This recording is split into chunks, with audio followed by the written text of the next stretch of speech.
Following a structured training plan is useful. It gives direction, tracks progress, and drives adaptation. But in calisthenics, especially skill-based movements, having a fixed plan isn't always enough. Recovery isn't linear. Some days your body just isn't ready, no matter what the plan says. Sleep, stress, joint health. They shift day to day. And when you force high effort work on low readiness days, quality drops. Your form breaks down, progress stalls, or worse, you get injured.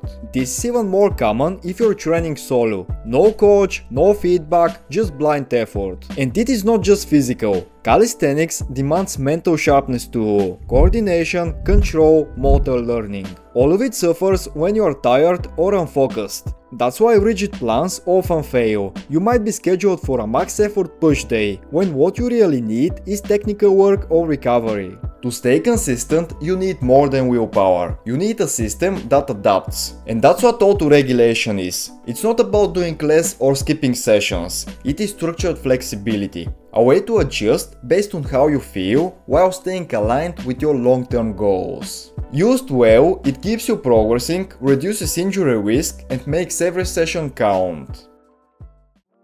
Before you start your session, take 30 seconds to check in with yourself. This small habit can make a big difference in your performance, injury risk, and long-term consistency. The goal isn't to overanalyze, but to quickly assess whether today is the right day to push hard, focus on skill work, or dial things back.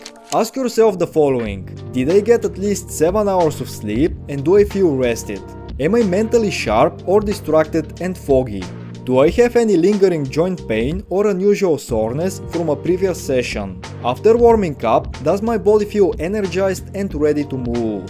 If you answer no to 2 or more of these, that's a strong signal that today isn't the day for max effort, personal record attempts, and high-risk skills. That doesn't mean skipping the session, it just means adjusting the focus. Prioritize form work, regressions, mobility, and lower intensity volume instead.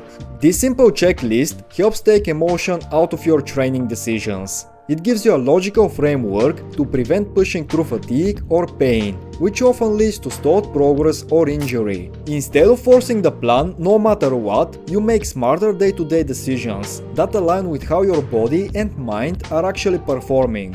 Over time, this kind of self-awareness builds consistency. You start to recognize patterns, what drains you, what boosts your performance, and that insight helps you refine your training far more than any rigid plan can.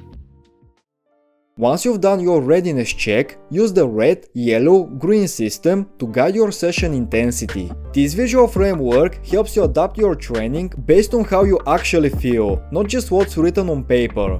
Green days are goal days. You're feeling good, you slept well, energy is high, focus is sharp, and your body feels primed after warm-up. This is the time to train hard, chase personal records, attack high-effort strength sets, and work on complex skills that demand high neural output. These are your high-reward days. Push the needle. Yellow days are moderate. You are not at 100%, but not completely off either. Energy is decent, soreness is there, but manageable, and mentally you're steady. This is a good zone for technical refinement. Stick to tempo work, skill maintenance, and moderate intensity strength sets. Avoid pushing through fatigue. No ego lifting, just clean, high quality reps that build consistency and reinforce patterns. Red days are recovery focused. You're clearly off. Low energy, sore joints or muscles, poor sleep, mental fatigue, or your body just feels off during warm-up. This is where many people make mistakes. Instead of forcing intensity, shift the goal. Prioritize recovery-based work, regressions, joint prep, mobility flows, scapular control drills, low-intensity isometrics. Keep moving, but don't strain. These sessions support longevity and allow you to bounce back faster. This system removes guesswork. You're not randomly adjusting, you're responding to clear signals. That's how self-coached athletes stay consistent, improve over time, and avoid burnout. Not every session needs to be high output. When you're in a red zone, the goal isn't to force intensity, it's to train with intention while minimizing stress. Skipping your ego is the first move. Bad days can still be productive if you adapt with a purpose. Here is what smart training looks like when you're not at your best. First, slow things down. Incorporate pauses, extend the eccentric and emphasize positioning. For example, a controlled push-up with a 3-second lowering and a pause at the bottom turns a basic movement into a powerful control drill. Next, regress the progression. Don't force the hardest variation just because it's written in your program. If you plant full front lever holds but feel off, drop to a tuck or single leg hold. Regressions let you maintain form and tension even when output is low. Another option is to focus on skill technique with minimal fatigue. Work on balance, timing and control through low-cost drills like scapular entries, line drills or partial holds. Finally, use the time to do joint care and mobility. Hips, shoulders, wrists, spine. Active mobility and soft tissue work restore function and help you move better tomorrow. The key is not skipping, it is shifting. Show up with the mindset of refinement, not domination. You'll come out ahead long term by building resilience and preserving movement quality through every phase. Progressions are often misunderstood. Most people see them as a staircase. Each step is supposed to lead you directly to the next. But in real training, progress isn't linear. And treating it like it is creates problems fast. Think of progressions as a dial you adjust daily based on your readiness. Some days you crank it up. Advanced variations, high output, strong execution. Other days you dial it back. Simpler progressions, more control, better positioning. Going back to an earlier progression doesn't mean failure, it means you're training with precision. You're matching your nervous system, recovery and energy to the right challenge, not the one your ego wants. Progress happens faster when you stay in the zone that lets you maintain high quality reps. That means clean alignment, full body tension and control under fatigue. Chasing harder movements while sacrificing form leads to breakdowns and plateaus. This isn't stepping backwards, it's smart progression. Daily auto-regulation helps you train sustainable, adaptable and ultimately more effective. Auto-regulation isn't about doing less, it's about adjusting how you train. Even on lower readiness days, you can still make progress if you use the right tools. Tempo reps are one of the simplest ways to increase challenge without adding load.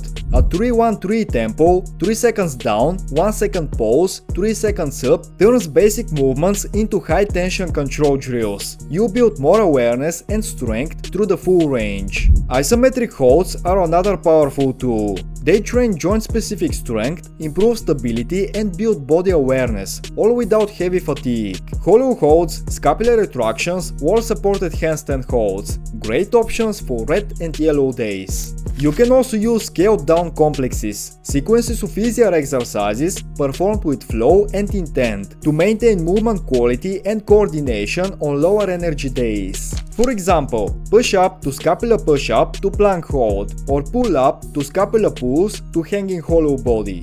These methods keep you progressing even when output is reduced. The goal is to stay moving, stay sharp and stay consistent, even when you are not firing on all cylinders. When you train with a coach, they read your body and adjust on the fly. Auto-regulation teaches you to do the same on your own. Every session has value, but only if you're honest with your readiness and willing to adapt. Not every day is meant for max effort, and that's not a weakness, it is strategy. Auto-regulated training builds consistency. It reduces injury risk, prevents burnout and helps you make smarter decisions session by session. That leads to better long-term results and better skill retention.